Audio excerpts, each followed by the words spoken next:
Voices की बारी। Goldilocks global research के फाउंडर और चीफ स्ट्रैटेजिस्ट गौतम शाह साहब आपको आपकी स्क्रीन पे नजर आएंगे। गौतम सर, हाय, गुड मॉर्निंग। आज 12वां दिन हो गया गौतम सर वो वेस्ट एशिया कॉन्फ्लिक्ट का। और इस रात की सुबह कब होगी ये तो कहना बड़ा मुश्किल है। ऐसे में आप लोग गोल्डीलॉक्स में, अभी हमेशा कहते थे हम लोग इंपोर्टेड इश्यूज होते हैं तो खरीदारी करने के मौके, आप ऐसा कर रहे हो कि इस बीच अगर करेक्टिव मूव्स आ रहे हैं भारतीय बाजारों में, या ये मामला कुछ और है, इसे कुछ डिफरेंट तरह से रीड कर रहे हो आप और इस समय वेट एंड वॉच के मोड पे हो? आप लोग का गोल्डीलॉक्स का इस मार्केट में अप्रोच क्या है? Good morning. देखिए, पिछले 1-1.5 सालों से हमने काफी जियोपॉलिटिकल इश्यूज देखे हैं, तो हाँ। ये कुछ नया तो है नहीं। हमने लास्ट ईयर इंडिया पाकिस्तान का भी एक शॉर्ट फियास्को देखा था और भी काफी बड़े डेवलपमेंट्स हुए। वो जब डेवलपमेंट्स हुए थे तो मार्केट में एक बहुत शॉर्ट करेक्शन आया था, फिर सपोर्ट लेवल से हम घूम गए थे and all was well.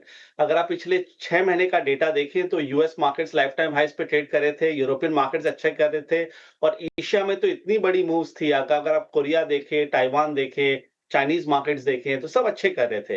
But ये जो एपिसोड हुआ है और इसका जो इम्पैक्ट ऑयल पे हुआ है, this is definitely a much more important aspect to global financial markets.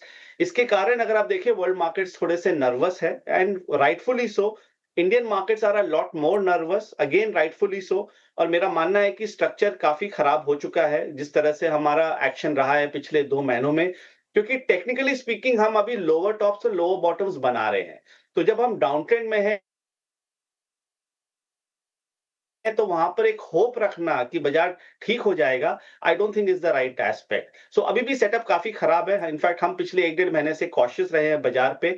और देखिए, निफ्टी अभी गिरा है। अगर आप माइक्रो कैप इंडेक्स को देखें, मिड कैप्स को देखें, स्मॉल कैप्स को देखें, वो तो 15 महीने से एक बेयर मार्केट में रहे हैं and India has anyway under perform the rest of the world. अगर आप इंडिया वर्सेस द वर्ल्ड के चार्ट्स देखें तो आपको दिखेगा कि हम 52 वीक क्लोज पे हैं। तो मेरा मानना है कि अभी भी थोड़ी सी डिफिकल्टी है।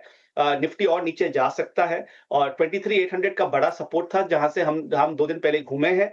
अगर वो लेवल टूटता है तो और 5 से 7% की डाउनसाइड टुवर्ड्स 22,000 हो सकता है। तो इस लेवल्स पे कंजर्वेटिव सेक्टर्स पे रहना चाहिए, लेवरेज को लो रखनी चाहिए। और हमारा जो 2 सेक्टर्स हैं जो हमें अच्छे लगते हैं वो है मेटल्स और पीएसयू। तो ये दोनों सेक्टर को छोड़ के हम किसी में भी अभी ध्यान नहीं रख रहे हैं और मेरा मानना है कि अभी बाजार और गिर सकता है, तो उसके लिए one should be prepared.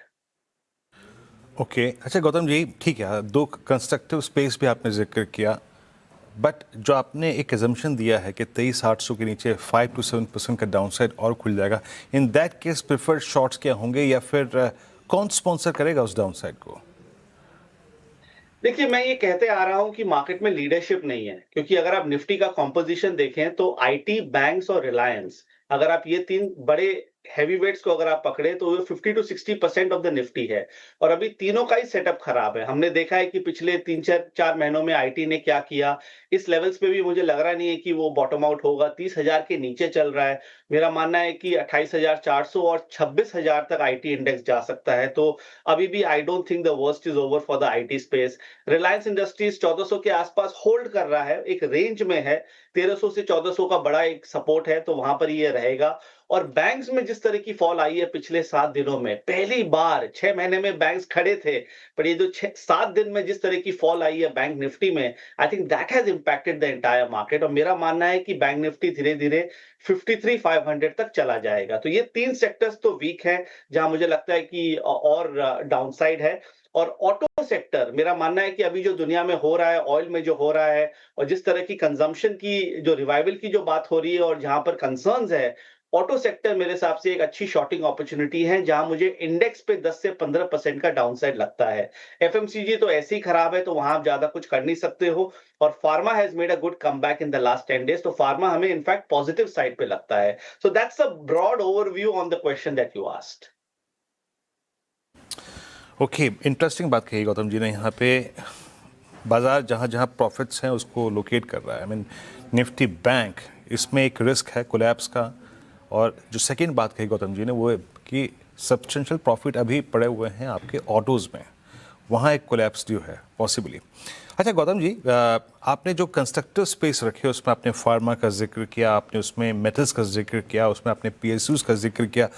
What about white goods? मेरे मित्र आशीष जो हैं वो इस वक्त 40 डिग्री के टेम्परेचर से जूझ रहे हैं।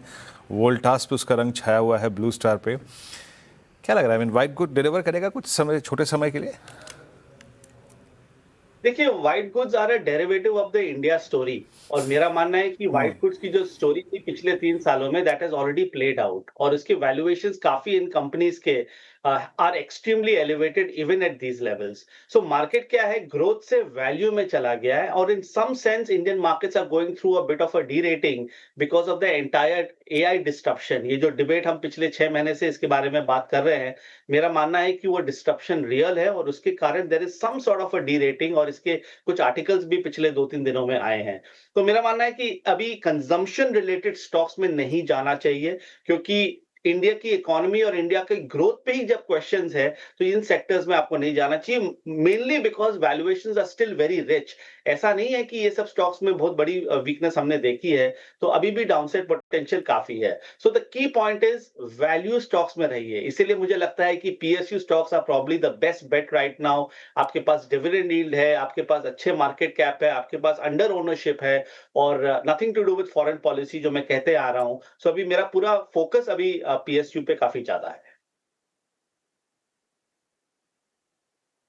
ये गौतम सर, आप ईंधन खत्म होने से कितना पहले डला लेते हो वापस गाड़ी में?